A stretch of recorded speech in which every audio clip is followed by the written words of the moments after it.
ububaji ni umwuga ushoboka ku bantu bose kuwukora, ariko bamwe ntabasha kubyumvisha ko umuntu ufite ubumuga utabona yabibasha. Ikirenze kuri twe ubasha kumva neza aho umuntu afite ikibazo, kuko intoki zacu zifite kumva kuri hejuru.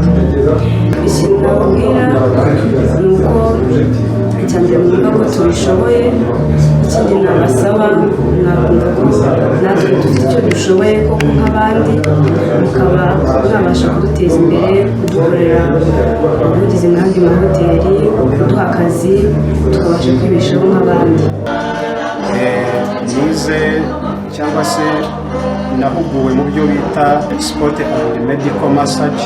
Icyo nabwira abantu rero ni ukwizera ko ibyo dukora ari ukuri, kandi bakatugana bakumva ko kuba tutabona ariko ubwenge bwacu burabona, intoki zacu zirakora, kimwe n'ubundi buvuzi bwose twavura kandi tuvura neza.